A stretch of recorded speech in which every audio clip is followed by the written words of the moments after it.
Andy, my dude, have you heard of the magical website builder known as Squarespace? Ugh, not another Squarespace ad. I feel like every podcast is sponsored by them. Hey, don't knock it till you try it.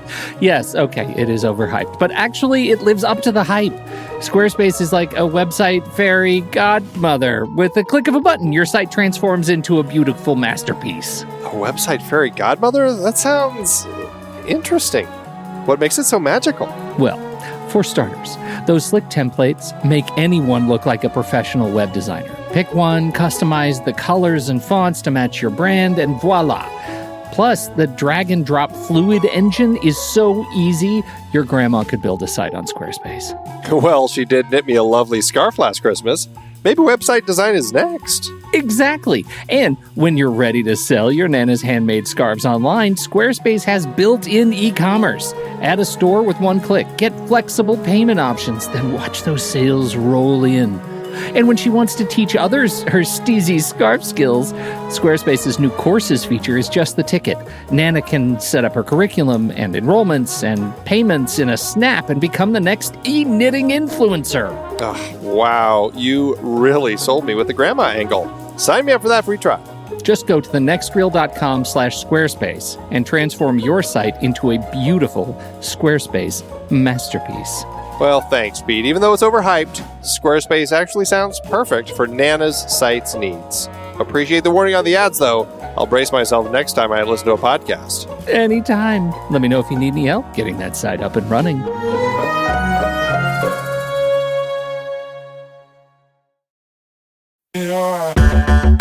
Andy, can you believe we've almost hit 700 episodes of The Next Reel? I know, it's crazy. And with all the other episodes in our family of podcasts, we are well over 1,200 episodes of movie conversation. It's really pretty amazing that we've gotten to have these in-depth movie chats every week for over a decade now. And we couldn't have done it without our loyal community of film fans. Their support over the years has meant so much. For sure. That reminds me, we should give the merch store a shout out. Buying shirts from thenextreel.com/merch is a great way listeners can continue to support the show. Plus, they get to sport our great designs.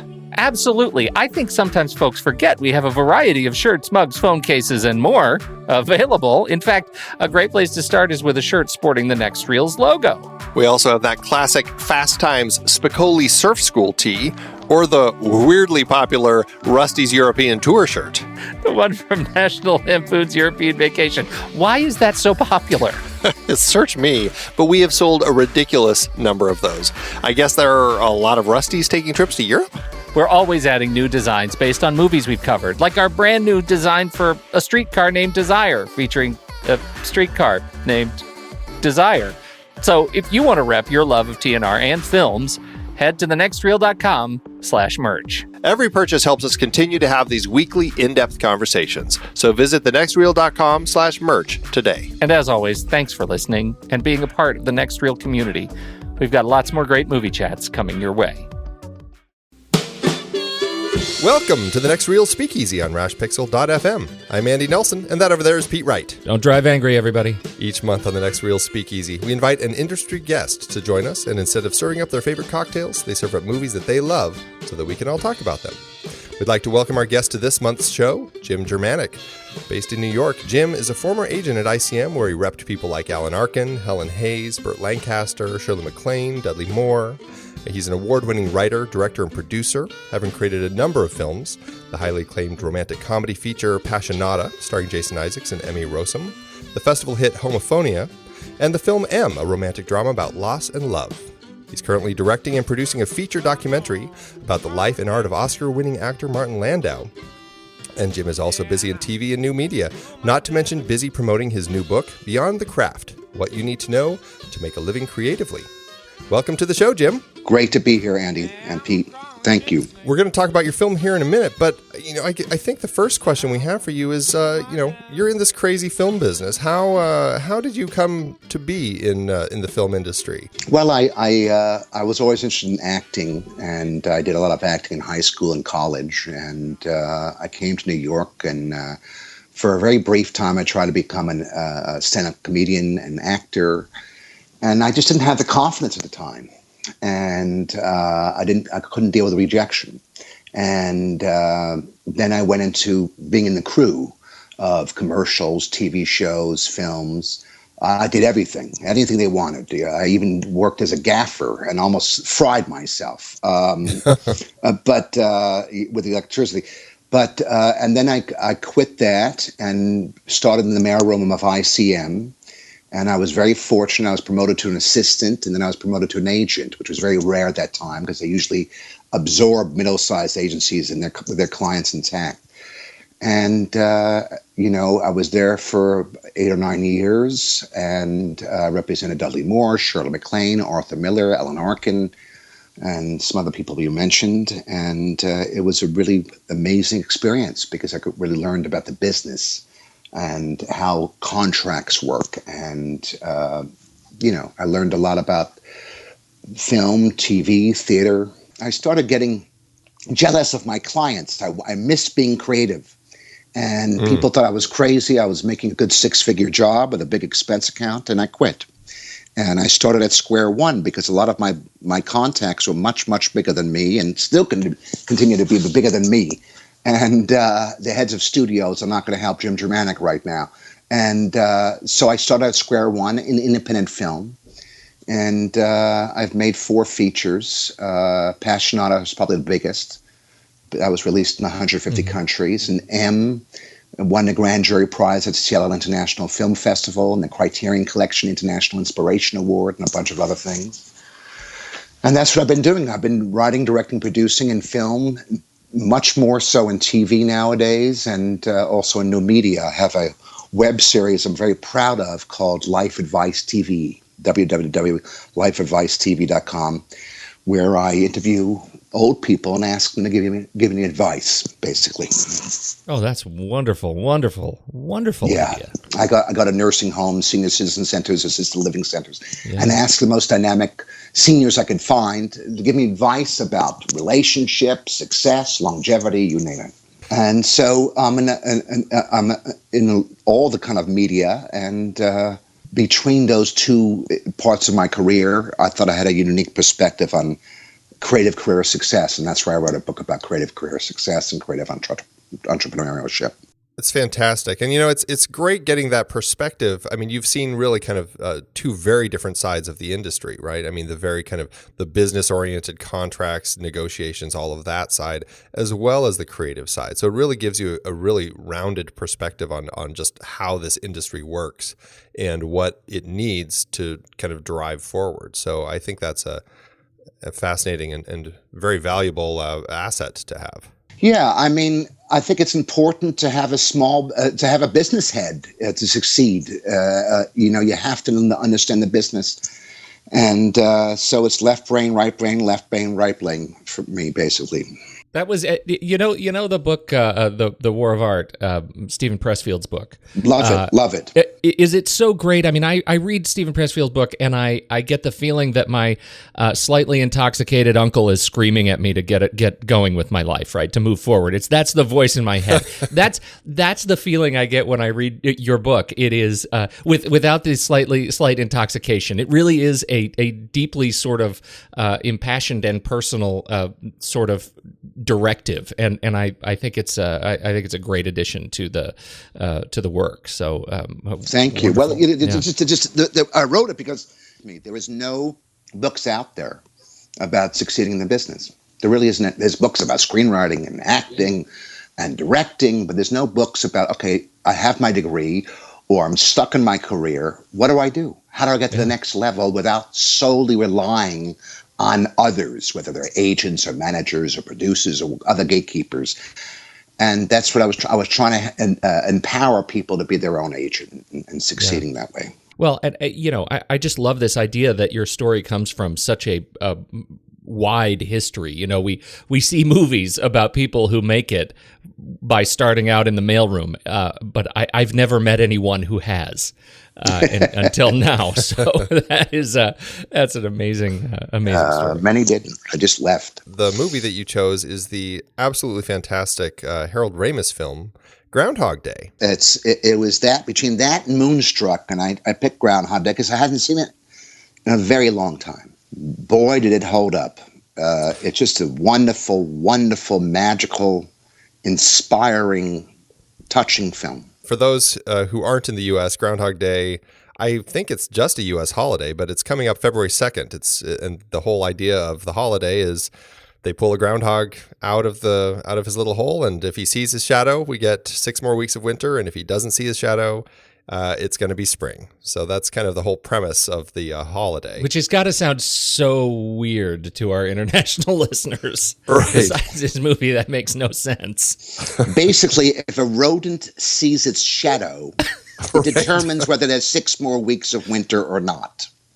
That's right. I'm not sure. weird. I'm not sure what other countries would have this kind of thing. But anyway, We hang our yeah. weather on the futures of a rodent. That's right. When you say this movie holds up, we've been talking a lot about that. As it happens, we've done the Godfather series recently, which overall holds up well. I'm sort of saying holds up in quotes. Then we hit Beverly Hills Cop and Eddie Murphy in the 80s, and Trading Places holds up, but Beverly Hills Cop for me didn't as well as it did Andy. I'm trying to put my finger on what it means when a movie holds up over time. This movie nails it. I was first of all, it felt like we've done this movie before on the show, which I think is appropriate for the subject matter.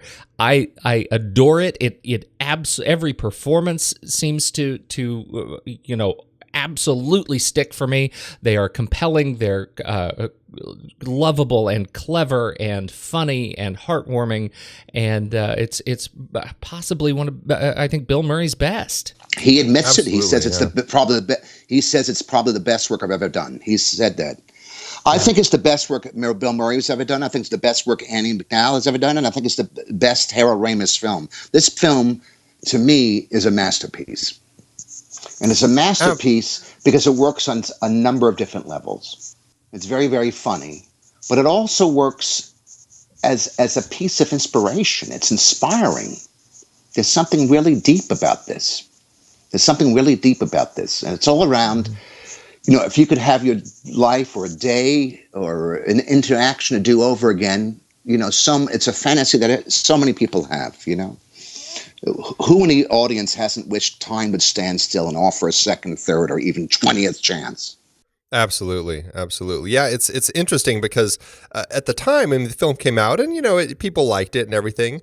It didn't seem to have the love that it does now. I think it's one of those films that's really grown on people, and people were able to, with multiple viewings, to start kind of connecting and seeing those different themes that it have. This especially the religious communities, all the different religious communities seem to have connected to this idea of selflessness and rebirth and this spiritual nature, this growth that this character has to really find himself and figure out the right way to live.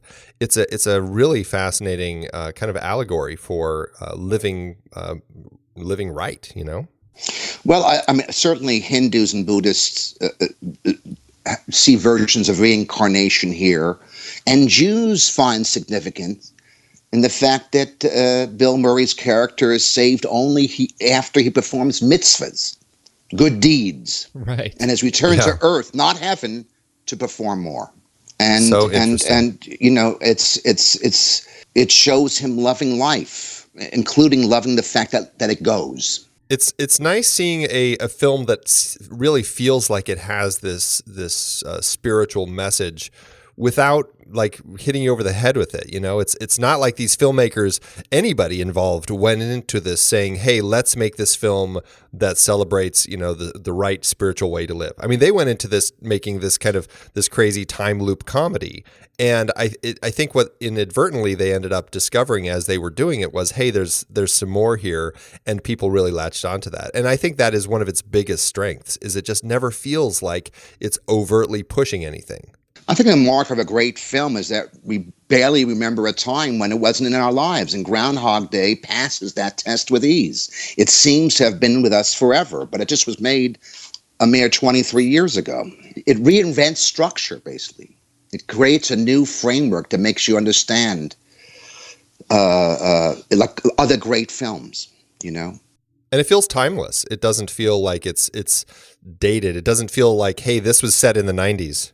That was also deliberate. because Danny Rubin, who co-wrote the film with Harold Ramis wanted to put some specific jokes that related to the early 90s. And Danny Rubin, who co-wrote it, said, no, let's not do that. This is going to go on for a long time. He had a sense. That's smart. It's such smart writing, and it's interesting to look at Danny Rubin's. I'm looking at his credits, and he doesn't have a whole lot. No, it's very timely. He just wrote the book for the Groundhog the musical, which is opening here in New York on Broadway in March. What do you know of it? Well, after it had a very successful run, where I was nominated for a number of theater awards in London. Mm-hmm. And Danny Rubin wrote the book for the musical, and the musical is written musically by Tim Minchin, who wrote Matilda. Oh, gotcha. Okay, an Australian. Yeah. And it's opening in this March, and it's directed. Do you have tickets? Not yet, but after this interview, I think I'm going to get them. Yeah, absolutely, absolutely. Very timely. He did Hear No Evil in 1993. Did the story behind that, which was a fine film. Marlee Matlin and D.B. Sweeney and Martin Sheen. But in terms of his feature films, that's it. Oh well, SFW, which I actually have never seen. I haven't either. But you get the feeling with this film, like this is an opus for him. It's like his Catcher in the Rye. He writes it, and then and what he comes back around to is something very. It's I don't know that he's ever been able to capture the heart and spirit of a narrative quite so well since. He hasn't, but this is enough. I mean, show business is such a difficult business. Yeah. To have one masterpiece is a giant achievement. It really is. Yeah, absolutely. I think it's interesting that his original script, the way that he wrote it, it actually started kind of in the middle of the story, with essentially right around when Phil, I think it was around the time when Phil sees Ned and punches him in the street, and I think that's about when it starts. And the story is just kind of him living this crazy life, and you hear this narration kind of explaining what's going on, how he's stuck in this time loop and everything, and keeps reliving the same day. And it ends with his suicide and to him waking up. And then he also learns weirdly that Rita, she confesses that she's also trapped in her own time loop. So it sounds like kind of a strange, different twist on the story, but it was enough to draw Harold Ramis and the team in, and then Harold Ramis ended up doing some rewrites. There's a lot of not controversy, but a lot of different opinions about how long that time loop lasts. Harold Ramis was quoted as saying two different things. One, he said it was 10 years long. Then he said it was 34 years long. Rubin was quoted as saying it was a lifetime. So, we don't really know. The studio said it was just 2 weeks at one point. But it could be, apparently they had never seen the movie. No, obviously not.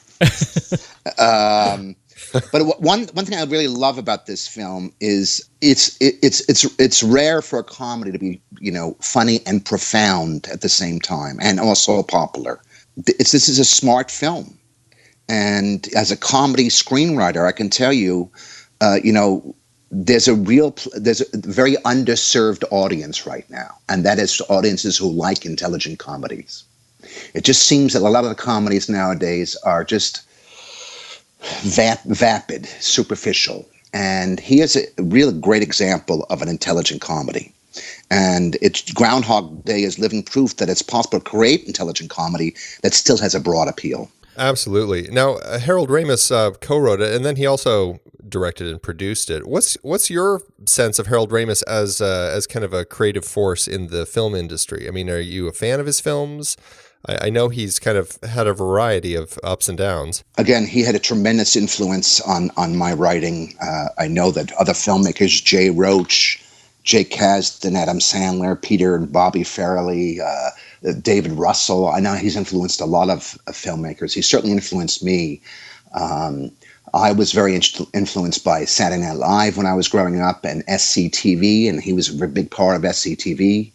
I was influenced by Mel Brooks, the Zucker brothers, and this guy. He did one of my favorite films, Animal House, and I think Harold, he's a Ghostbusters. I mean, this guy's a genius. He's a genius. He's made, I don't know, 4 or 5 amazing films. The whole Analyze That and Analyze This. Multiplicity was an excellent film. Back to Vacation. School. He did Back to School, Stripes, Caddyshack. I mean, these are classic. I mean, I saw Caddyshack a couple of years ago. I was laughing my head off. I think Andy, you're what you bring up about Danny Rubin and the original script and Harold Ramis, I think maybe illustrative of what Harold Ramis is able to bring to his writing, which is that sense of taking something wacky and funny. I mean, taking Bill Murray as the groundskeeper, or this crazy time loop, essentially sci-fi story, and bringing to it a ton of heart. Right? I mean, that is I think a real gift of Ramis is being able to add heart to levity, and I think that makes the writing that much more approachable. Absolutely. The guy had a very interesting background. He worked for 7 months in a mental institution, Harold Ramis. Wow. I didn't know And that. he said that was tremendous preparation on working with actors. He thought that was tremendous preparation. But the point is, he understood the human condition. He understood human behavior in a way that many directors may not. And I think that endows all of his work. There's a humanity there. I mean, in this particular work, as a writer, this is a classical, and it was very popular, particularly in the 80s and 90s, a classical redemptive narrative, which has echoes of A Christmas Carol. This man is redeemed. He starts out as a perfect bastard, and he starts, I don't know, after many trials. After many trials, he suddenly decides to be a good man. That's such an interesting point because, so often you hear, about these characters and how you want to, the whole save the cat notion of a script, and how you want to have a character who the audience can connect with. And Bill Murray's character, Phil Connor, is really just kind of just an absolute jerk. Like you said, he's just a bastard. I mean, he's not somebody that's easy to like right away. He doesn't like himself. He doesn't like his job. Right. He doesn't like the Groundhog Day. He doesn't like having to travel to Punxsutawney, Pennsylvania. He doesn't like any of these things. He doesn't respect his coworkers. I mean, you certainly start off with someone who's certainly conducive to redemption. That's for sure. So what is it about this character, and maybe it's the way that Bill Murray performs it, or that Harold Ramis directs it, or that it's written, that really helps the audience really kind of go along with Phil and go along on this ride with him, as opposed to watching this film? I mean, we've all seen movies with a protagonist that's not likable, and it takes a really hard time, or a long time, for us to really kind of connect with the film because we don't like the protagonist. This is a protagonist that we don't like, but we're able to still connect with him right away. I think, look, you can say what you want. This was offered to Michael Keaton and Tom Hanks, who rejected it before it was offered to Bill Murray. I don't think it would be the same film with those actors. I think this film is Bill Murray. This film, Bill Murray, even as a jerk, has a tremendous vulnerability.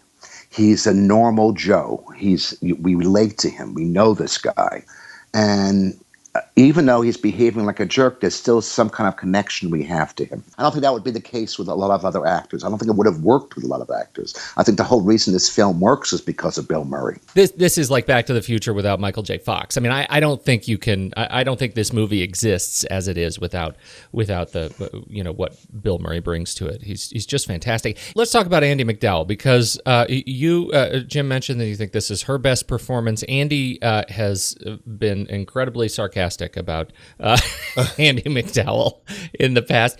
What's your sense of her performance in this film? I think it's the best performance she's ever given also. Again, there's reasons that masterpieces are masterpieces. Mm-hmm. This is the best work, I think, of Andie MacDowell, Bill Murray, and Harold Ramis. I think it's the best work they've done, and they've done a lot of great things. Andie MacDowell came to fame just 4 years before in Sex, Lies, and Videotape, if I'm not mistaken. Yeah. Oh, yeah. Any good comedy, because I write romances and romantic comedies often. You want the audience to fall in love with the people that your couple is falling in love with. So you want the audience to fall in love with her, and we do. Oh, that is it. And I think the central moment for me when I fall in love with her is actually, and this is a brilliant piece of the script, it's actually when we are introduced to her, right? I don't know how that moment came about, but when we see her against the blue screen, because she's wearing a blue jacket, watching her head her head floating on the chroma key, is so delightful, and she communicates such a wide-eyed innocence and optimism without speaking at all, just in her little wave, that I think demonstrates exactly who we want the love interest to be in a movie. And it's just iconic. Exactly. And in fact, she has those qualities that Bill Murray eventually strives towards. She cares. Yeah. She's excited by this holiday. She's excited by the people celebrating. She loves her job, and she tries to be the best she can be. She's really human. We feel the humanity in her. The biggest goal as a screenwriter is to bring out the humanity of your characters, and we feel her humanity immediately upon seeing her. When she says that, I always make a toast to world peace, we really get a sense that she really does make a toast to world peace and really believes that that's what she wants. It's right. It's not cynical or skeptical. Right, it's exactly. For real. She's unlike when Bill tries it. Right. She's genuine. Yeah, and she takes this. What I think is so great about the script is how she takes it so well. As far as she's one of these characters in the film who has to act constantly with Bill Murray like it's the same day. I mean, for her, she's always starting at at the same ground zero point at the beginning of February 2nd. With the whole situation as it's all just the next day. As opposed to him, who's obviously been living however many days.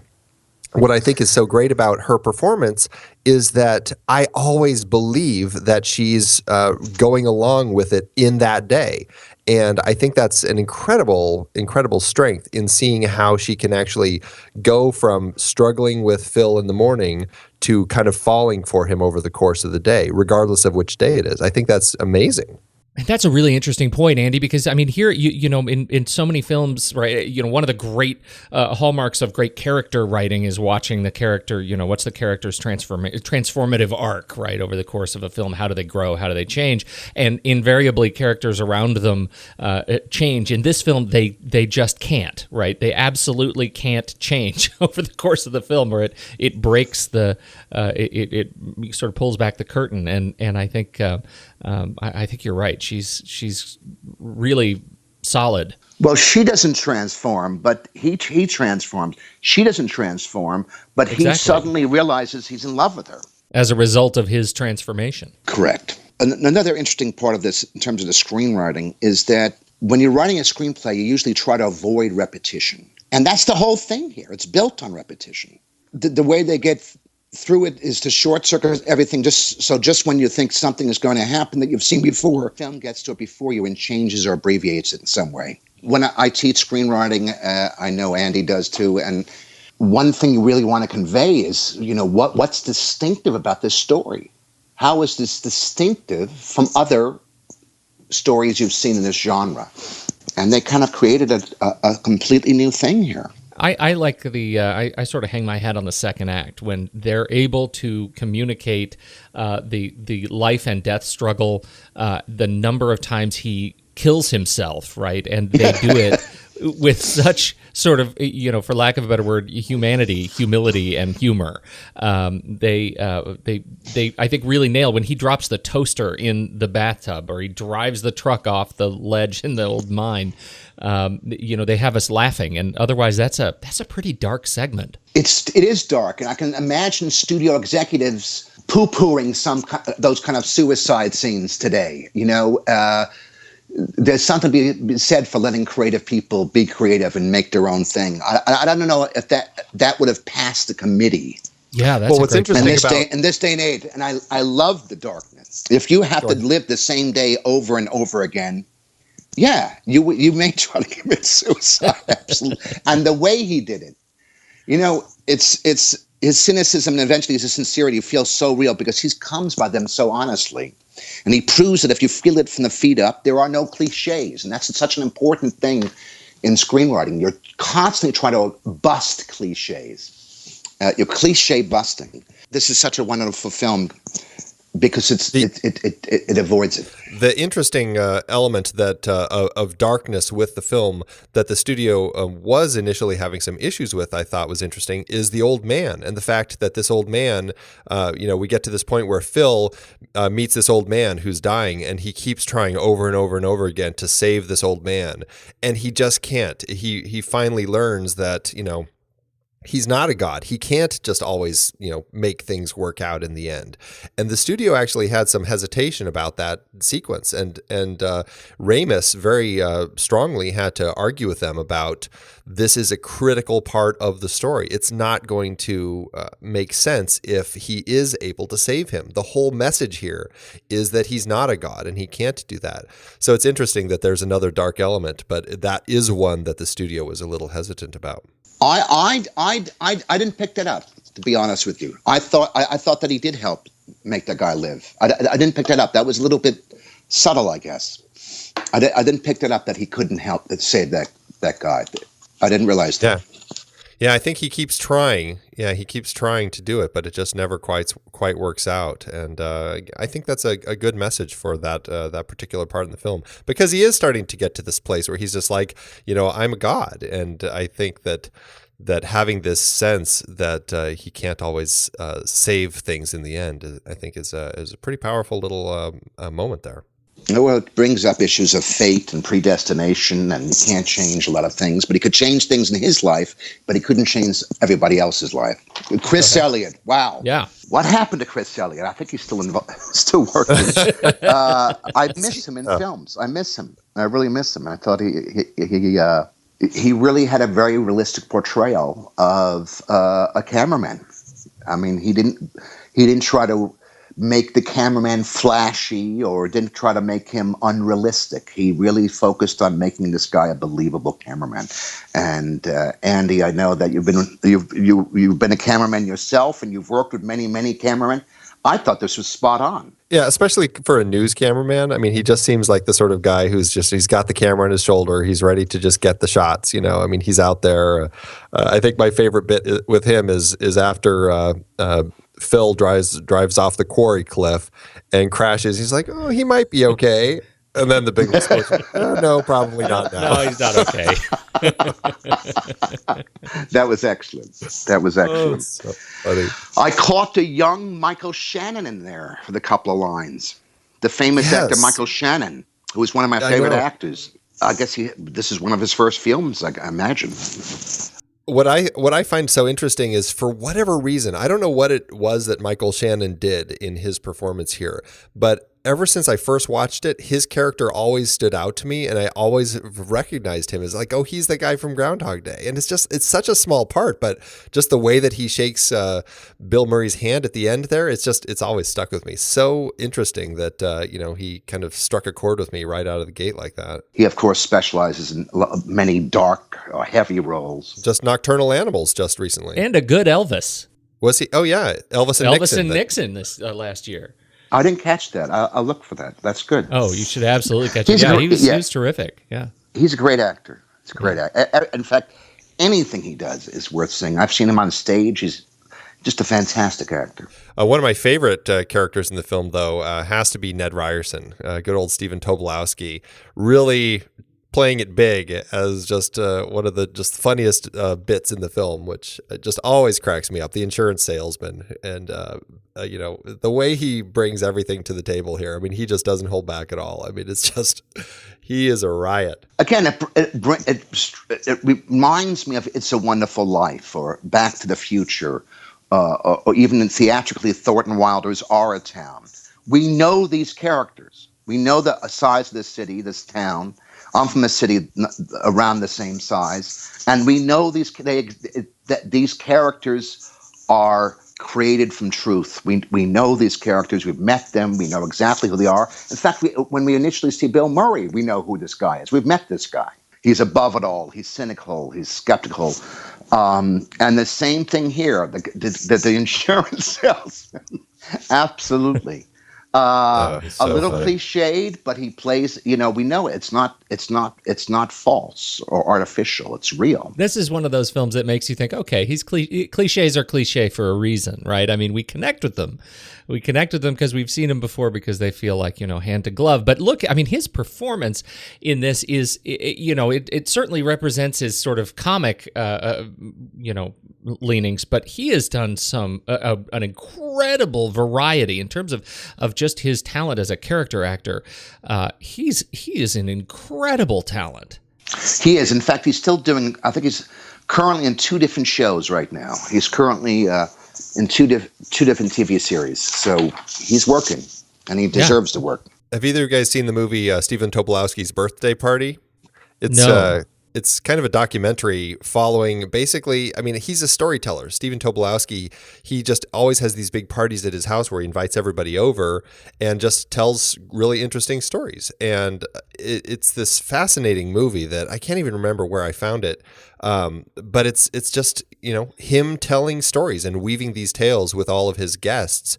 It's just a really, really kind of fun and powerful film. It's definitely worth tracking down and checking out. Yeah, this is, in some ways, this could be seen as an art film in mainstream clothing. This is I'm not sure this film would be made today. I'm not sure it'd be greenlit by a studio, this film. And that's the unfortunate thing.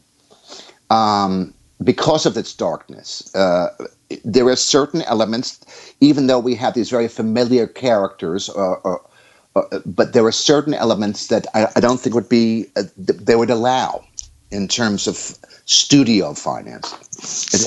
To me, it feels in many ways like an independent film.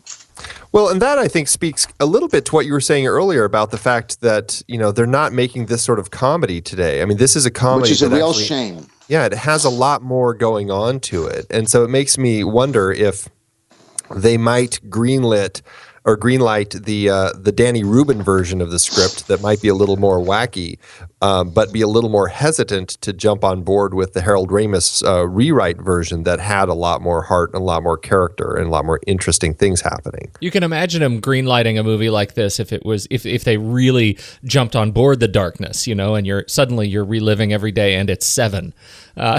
Right, over and over and over again, just horror after horror. But yeah, you're right. I think this one walks such a fine line. It doesn't feel like anybody'd be comfortable. That really speaks to allowing filmmakers to make their films, because I think in some ways some of the studios are kind of cannibalizing themselves by just allowing these giant superhero films and not allowing these kind of romantic comedies and comedies to get out there. It's very, very upsetting to me. Yeah, it's an interesting shift in the way that the industry works now. It's very frustrating. I think it's been dumbed down to a large extent. Yeah. I mean, Deadpool, I think, was such a huge success starring Ryan Reynolds because it had some of this darkness in it. You had it played off the superhero in that the superhero, you see him warts and all. You see the problems he has. That movie, I don't think that movie succeeds on its constraints, right? I mean, that movie succeeds because they had to guerrilla the thing into theaters. They didn't have the budget that Batman versus Superman did, so they had to improvise an awful lot to make that character what it was. Right. But I think people relate to his character just like they related to Bill Murray's character, because there's a realness, there's a genuineness, there's a humanity. And Bill Murray certainly has brought some of that to some of his films after this. I mean, Lost in Translation certainly had a little bit more of that gravitas with his performance. She's a very talented director, Sofia Coppola, but I think that film would not have succeeded without Bill Murray. Again, same deal. It's kind of become his thing, like in the last decade or so. It seems like maybe since Wes Anderson kind of started bringing him into the fold with Rushmore. He certainly has kind of taken a turn, and I think it's actually benefited his career. I think making choices like Saint Vincent or Get Low, right, or even Broken Flowers, the Jim Jarmusch film. I mean, I think this film kind of helped him begin shifting into a direction that I think has helped him find a better direction for his career in the 2000s. Look, he's best in those roles that, in one way it's an everyman, and another way it shows the darkness of the human character of people. That film in St. Vincent, it was basically a functional alcoholic, and people relate to Bill Murray. They just relate to him. They just relate to him in a way that they don't relate to these super handsome, slick kind of actors. Is it true that Bill Murray is completely unrepresented now, that to get him in a film, you have to just leave him a message on his voicemail? Yeah, there was a story about Ted Melfi, the director of St. Vincent, having to call, I believe, an 800 number to get him. And I think he has a lawyer, but I don't know how to get... He believe me, he gets enough offers as it is through that bizarre system that it seems to work for him. Well, and he certainly has just kind of adopted this crazy persona, right? I mean, he's the guy who we hear stories about where he walks into a restaurant and takes some French fries off of a guy's plate and eats them in front of him and then he walks out saying, "Nobody's ever going to believe you." And it's like, these are the stories we hear about this guy. It's like, I believe that. That makes total sense. Well, he likes people. He likes people. He does like people, and he likes to party, and he likes to celebrate. I know that his son has a restaurant in Greenpoint, Brooklyn here, and I believe on Thanksgiving or recently he was behind the bar making drinks for 2 hours. That's the kind of guy he is.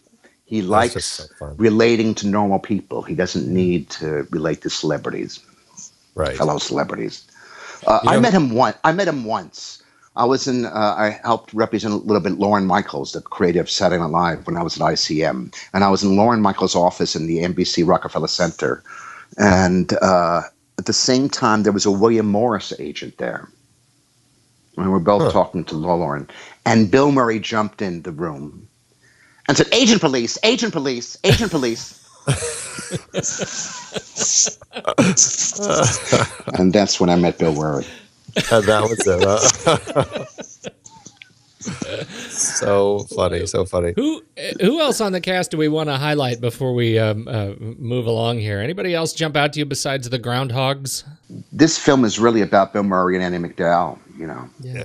You do bring up the Groundhogs, though, Pete, and I think that it's funny that the funny story about these Groundhogs. I guess Bill Hoffman and Kim Miller were the animal trainers and handlers. They said to get the groundhogs to work well for the film, the best thing they could do is actually breed some groundhogs. What a strange little way to do it. But they took a groundhog couple and then they bred them and raised the babies so that they were picture ready. And they had a couple of groundhogs that they collectively named Scooter, and those were the groundhogs that were in the film. So such a strange way to get these marmots to work for a movie.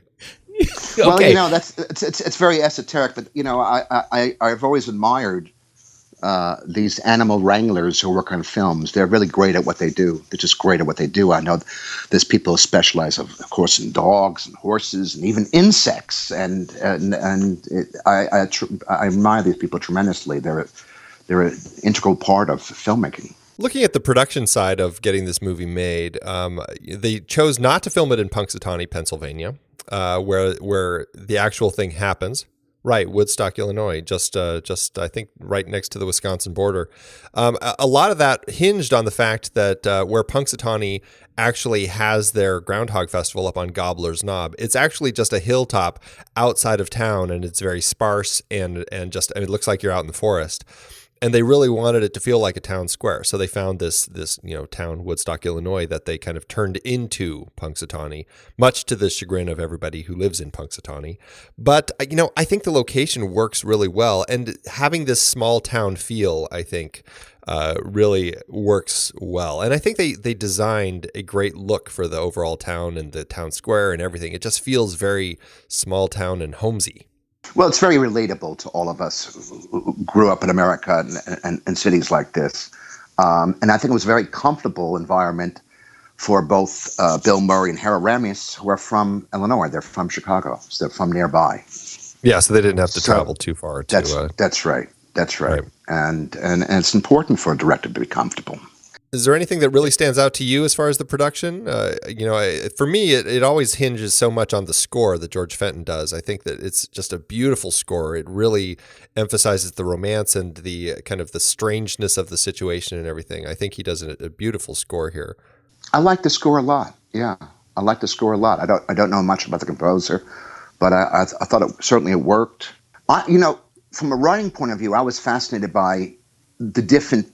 And I love to see the film. It's a film that I want to see again now. I know I just saw it a couple of days ago in preparation for this interview, but I wanted to see it again. I still want to see it again because I want to see the build from him, the day 1, day 2, day 3, if you will, all the different days, the day repetitions. At first, he continued being an asshole. Then he became suicidal. And only at the end of, I would imagine, many, many days, did he decide to be benevolent? Did he decide to be altruistic? And that was very interesting.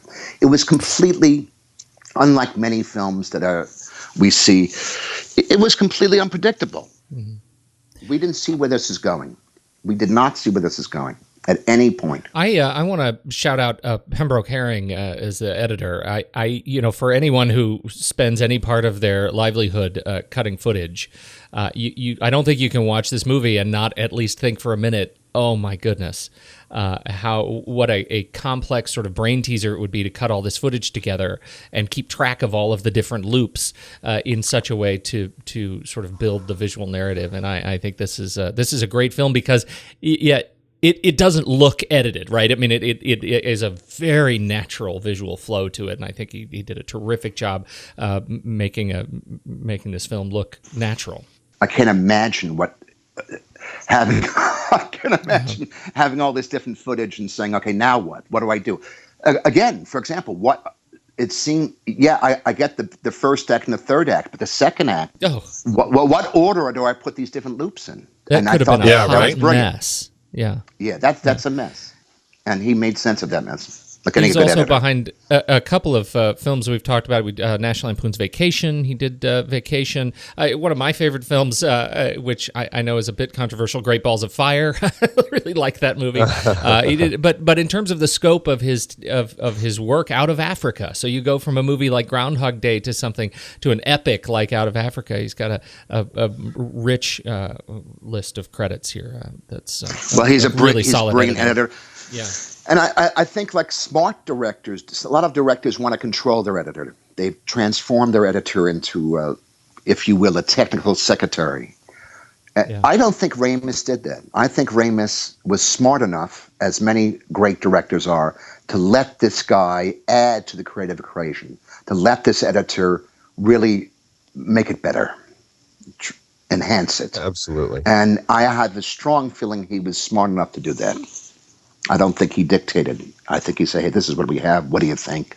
And he let the guy contribute creatively. Well, and obviously they worked together on Vacation, so clearly they probably had a shorthand, and they already had a good working relationship. So Ramis was really able to know what Herring was going to bring to the table here, which I think is also very important, is having those partnerships in the creative industry. Absolutely. If you look at a lot of great directors, Clint Eastwood, Ron Howard, what have you, they basically use the same film family almost without exception. I mean, craft services, you name it. They use the same people over and over again because, again, it gives them comfort. This film did get nominated for some awards. It won Best Original Screenplay at the BAFTAs, and a number of other awards. However, oddly at the Oscars, I don't know if it's oddly, but it didn't get any recognition at the Oscars. Best Original Screenplay, that went, the films nominated were Dave, In the Line of Fire, Philadelphia, Sleepless in Seattle, and The Piano, which ended up being the Oscar winner. It makes me wonder if this was one of those films that at the time, like I mentioned at the beginning, it really kind of felt like, oh yeah, it was a fun comedy, but really has grown in estimation over time. I think that happens a lot. I think there's a tremendous bias that the Academy has against comedies. I don't think they get the recognition and respect they deserve. Although general. Dave and Sleepless in Seattle were both nominated that year, 2 comedies, or at least romantic comedies. So it's arguably less comedic than this, though. I mean, this one, Dave and Sleepless in Seattle don't have any of that element of kind of the second act slapstick that this one does. Sure. No. They're much more, in many ways, much more romantic. Right. In a sense. Yeah, absolutely. But was that a robbery? I mean, should this one have been considered? It was a robbery, but hindsight is 20/20. If you look at a lot of great films, they were not given respect. Sure. And it's. I think this will be looked at in 100 years from now. I think this is a very important film, and a lot of films that are doing well at the box office, I don't think will be looked at 20 years from now. Yeah, I think that's a normal process.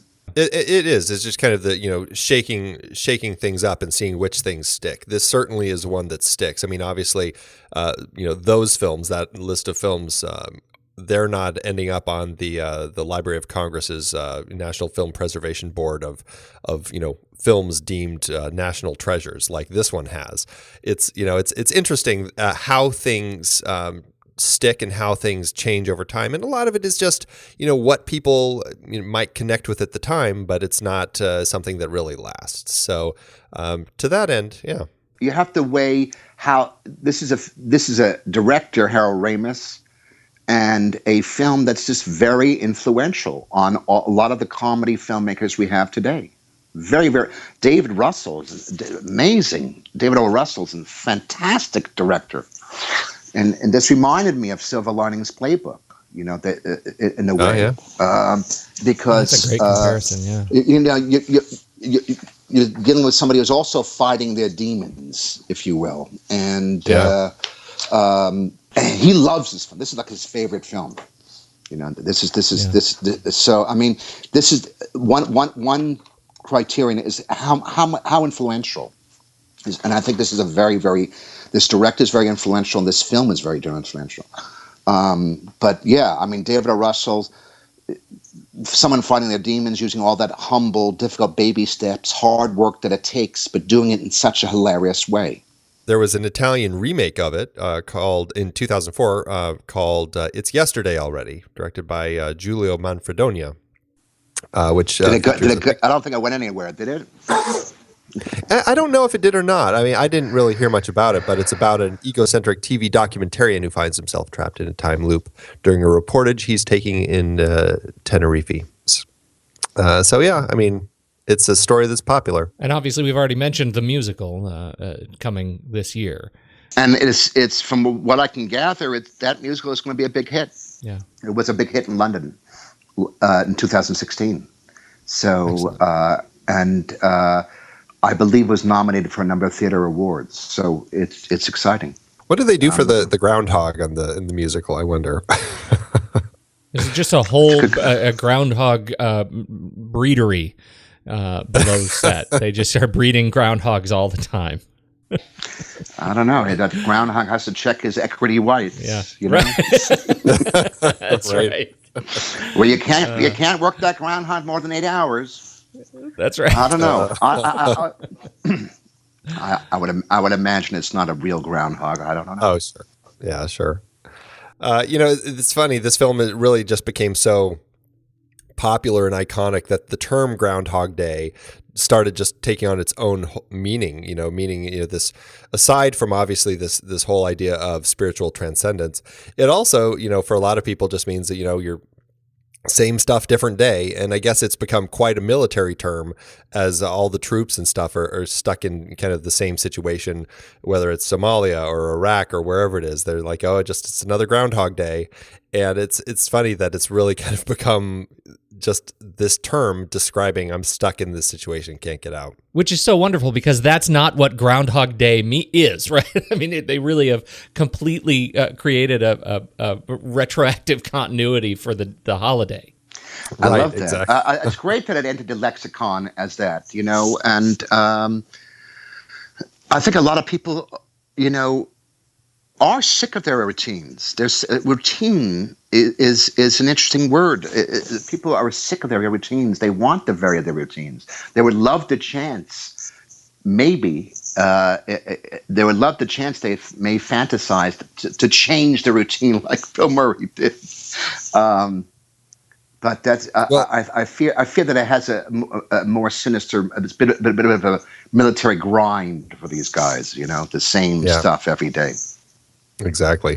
Harold Ramis, I think that he mentioned when when he was doing all the press for the movie, people were asking him, what would you do if you were stuck in a day like this? And he said, the thing is, life is really this. This is what my life is everybody lives this life where they're stuck in this pattern.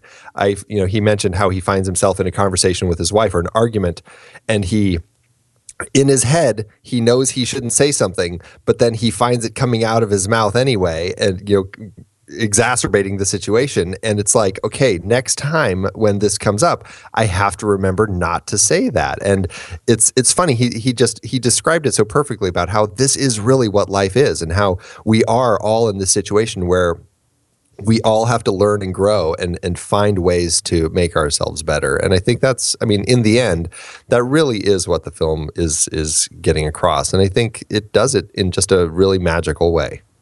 Absolutely.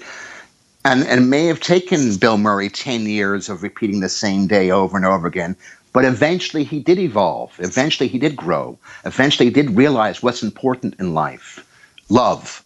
And he realized that he was in love with this woman. So that's the great thing about this film. And he's kick-ass on the piano, right? Like, well, he learned. I thought that was the lesson of the movie. Yeah. So. Well, he learned to be an ice sculptor, pianist. Right. What else? A doctor. But isn't that funny? Like that is the that's sort of the story along the way that gets lost a little bit as we talk about how brilliant it is as kind of a romance. But the message of trial and error, of growth, of like multiple careers. Like we are, I think that I get a little bit tired of the life is short meme, live it up. Life is short. Life is long. Do a lot of stuff. That's what Groundhog Day celebrates, go be a doctor, go learn to play the piano, do all the things. You're on this planet for kind of a long time. So live it up. Well, again, as somebody who started Life Advice TV, I love this film because it does give you life lessons. It does give you, you're right, to vary your routine, to learn hobbies, to appreciate the people around you, to fall in love. Beautiful. Andy, how did it do in the box office? Well, Groundhog Day cost $14.6 million to make, which is about $24.4 million in today's dollars.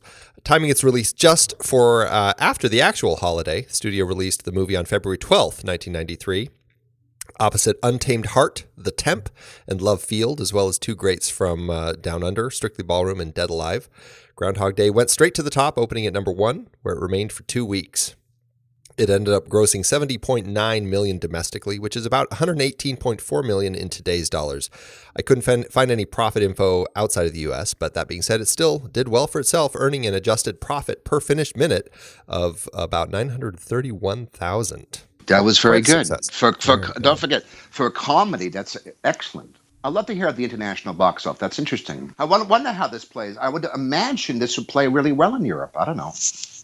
That's what I was wondering. I wish that I could have found some figures about the international, because this is one of those, it's like such a quirky U.S. holiday. It's like, what do people outside of the country think of this? I mean, I know in context of the film, it almost doesn't even matter that it's a holiday. No, it doesn't. Right? It doesn't. So, no. But it is I would one imagine of those they weird love things.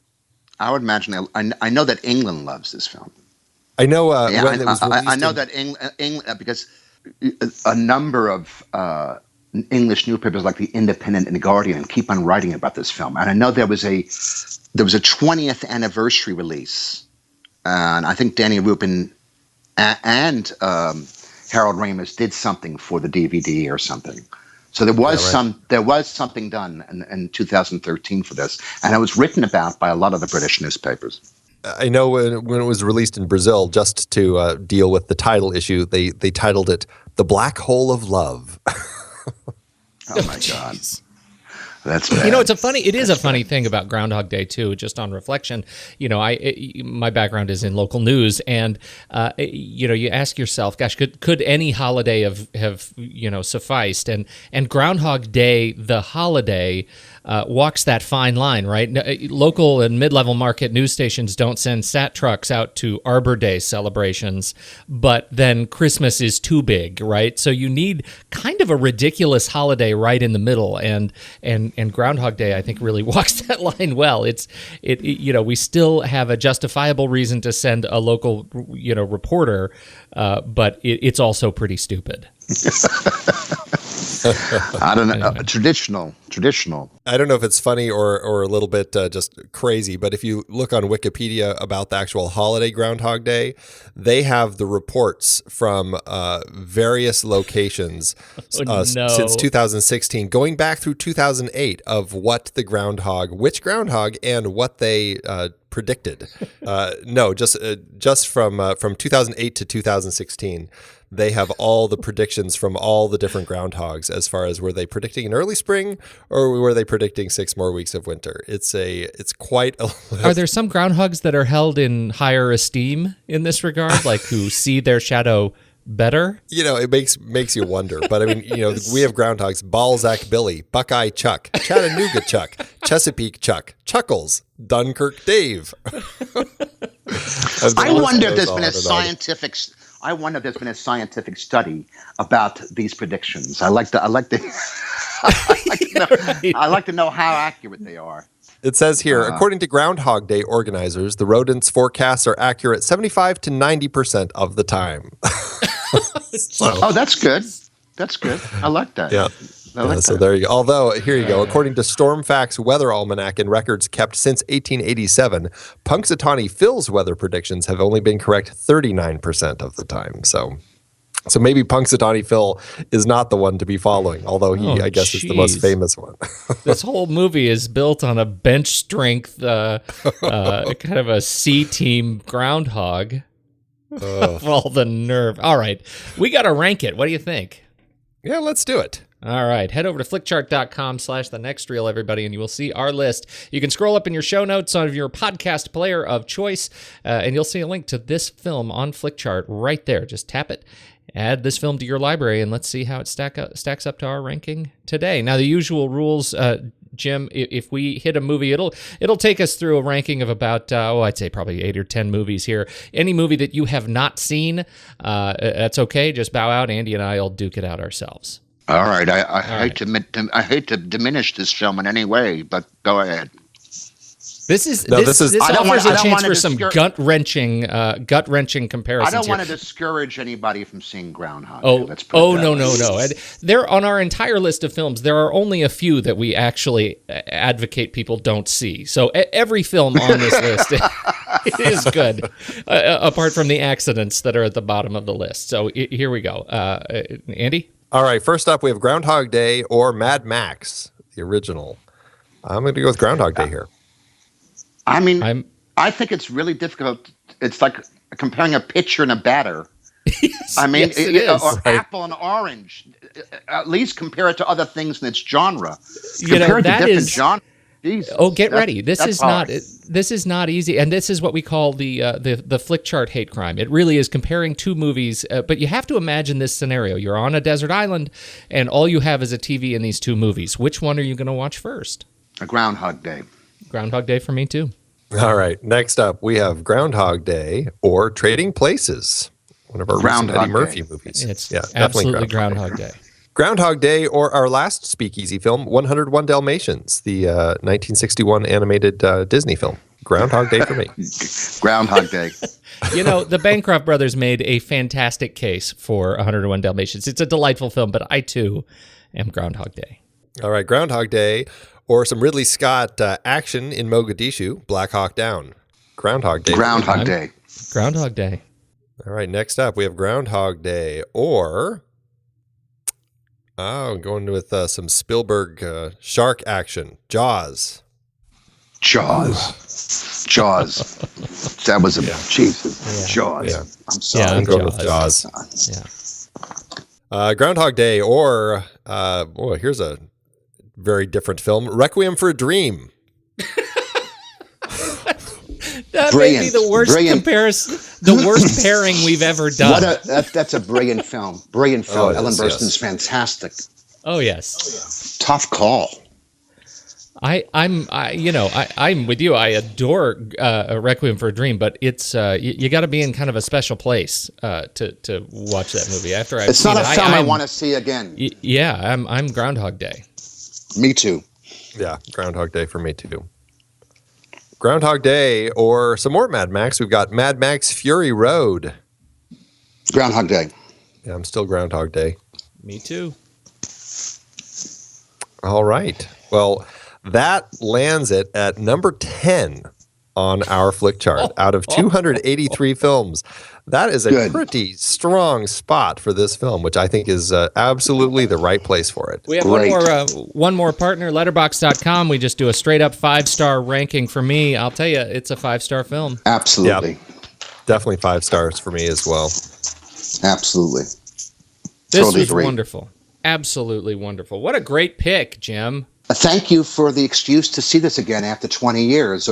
I really haven't seen it since 1993, and I thank you for the opportunity. I don't like repeating films for some stupid reason, but I thank you very much for the opportunity to see it again, and believe me, I will see it again in the next year as well. I will. Absolutely. It is a great film. I'm so glad we did get to talk about it again. So now, jumping back, Jim, so your book, Beyond the Craft, What You Need to Know to Make a Living Creatively, where can people find this book? It's on Amazon, both Amazon Kindle and Amazon Paperback. It's also via the bookpatch.com. And we'll have all those links in our show notes, and we'll put them up on our Facebook page so people can check it out. It is really just a great book. So much useful information from somebody who has seen a lot of both sides of it, whether it's, finding an agent, or I think one of my favorite parts is kind of learning how to deal with yourself and your own personality in this crazy industry, and the persona you kind of have to create. Just a lot of great information in here, Jim. Thank you. Well, it's sometimes we're our own worst enemy, and I wanted to address fears and anxieties we all may have. A lot of creative people are not great at networking or schmoozing, as I call it, and so I talk about how to become a better networker, how to improve yourself in that way, because it's such an important part of success as a creative professional. And I talk about how to distinguish yourself and how to distinguish your project and how to find a mentor, and all the things I think are very important to getting to the next level of one's career. Do you have other spots on the internet where you hang out, where people can find you, that you want people to check you out?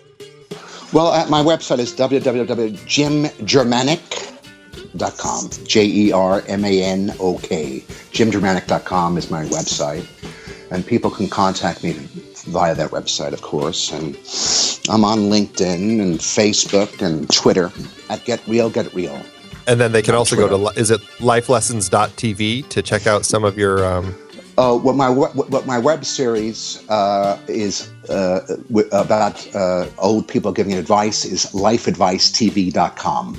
LifeAdviceTV.com. Life Advice TV. That's right. All right. Well, we will have all of those links in the show notes. Absolutely. You are all over the place, but mostly thank you, Jim, for being here today. We really appreciate your time. It's my great pleasure. Thank you for doing this show. And for everybody out there, we hope you enjoyed the show. If you like what you heard, follow us on Facebook, Twitter, Google+, all those great places, and of course YouTube. And then don't forget to head over to iTunes and leave us a rating and comment. It really does help more people find us. Thanks again for tuning in, and until next time, I'm off to Punxsutawney. I'm gonna use you to be my friend.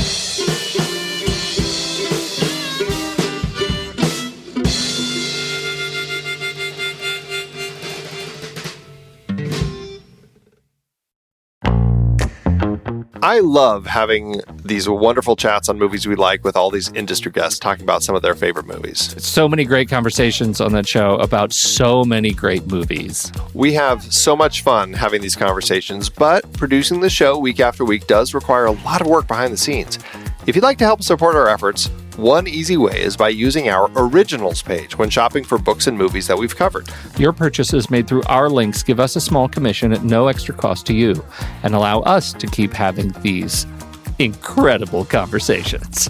The Originals page at thenextreel.com/originals links to the source material for all the adapted film discussions on the Next Reel's family of podcasts. Purchasing through our links supports the show. It's your one-stop shop for Amazon and Apple links where you can buy your copy of the original source material. Original material for movies we like, movies like Casino Royale, The Silent Partner, Never Let Me Go, Silver Linings Playbook, There Will Be Blood, based on Upton Sinclair's Oil. I believe it's Oil! Oh yeah, I forgot the exclamation point. Plus, by using those links to buy your next read, Apple and Amazon show us a little bit of love, which allows you to support our family of shows with minimal effort. thenextreel.com/originals. It's a great way to support the show and find your next page turner. That's right. Head over to thenextreel.com/originals to pick out your next read and dig in today.